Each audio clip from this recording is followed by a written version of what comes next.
The next exercise I'm going to show you is called the Bretzel, named after Brett Jones. He thought it made him turn into a pretzel, and you may too. The reason we're doing the Bretzel is for mobility in lots of places that connect hip and shoulder. You've heard that before. You're going to keep hearing it throughout the entirety of this sequence. Your hips and shoulders work together, whether that's neuromuscular connection for coordination, control, and strength, or whether it's mobility and the fascial lines that connect the body between one part diagonally through your body to the other part. This works on that fascial line. Now, the people who need this, generally everybody in 2020, unless you make a living as a dancer or a gymnast or a yogi or something like that. But for the test that we did, the rotation test of the thoracic spine, if you didn't pass that easily, or the internal external rotation test where you're trying to touch your other shoulder blade. So if those were problematic for you, this is your drill. Try it anyway, because it feels good. I like it. Here's how we're gonna do it. Number one, you have to have a couple of tools. So your pillow for your head, this is my pillow. Depending on your hip mobility, you may need a pad for one of your legs. I'm gonna use that. And also, depending on your hip mobility, you may need a strap. Let's talk about that. Head on a pillow, because the muscles that support your head also connect to your thoracic spine. So you won't derive the benefit of your thoracic spine if the muscles there are contracting to hold up your head. Your head has to be quiet. So the only way we make that happen is to put it on a pillow. Now, if I've got tons of hip mobility, my hip will just rest on the ground, but I don't, so I'm gonna put a pad. The bigger the pad, the bigger the help. I'm gonna hook my hand like this into my hamstring there and pull it up.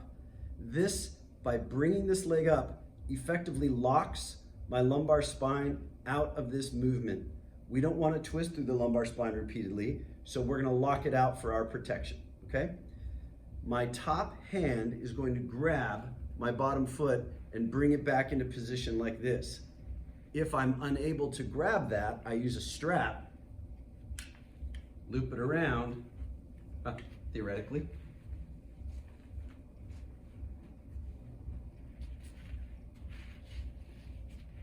and now I'm ready to go. So heads down, hook that hamstring and pull it up. Pull that leg as far as you can using the strap if you need it, and then you're going to exaggerate your breath. And as you exhale, you're trying to get this shoulder towards the ground. Now, if this leg mobility is limited, you can also work on getting it back there as you exhale too. It's really not a problem for me, but that's what you would do, okay? So hold this up, inhale, exhale, and try to rotate down. If your pillow is a real pillow, your head may actually roll off of it, so you may need to slide it back and adjust it from time to time. Something long like a foam roller, if that's comfortable enough for you, works terrific because my head's on it the whole time. So I'm locked in.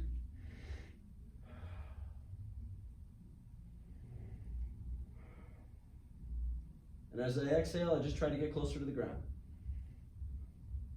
If I'm successful and I get down there, I'm going to limit the things that help me. That's this for me. So if that goes away and my leg is here,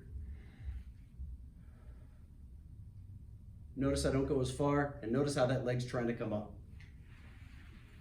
That's the Bretzel. There's a lot going on there. Be gentle with your body.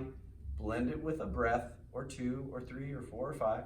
I usually start people trying to do 3 breaths work, and then of course both sides. They may not match in sides. If the 2 sides are dramatically different, spend more time on the tighter side. But this is an exercise that has so much in it, it's gonna take a while before you're great at it. That's okay. It's not about getting world class, it's just about being a little bit better each time you do it.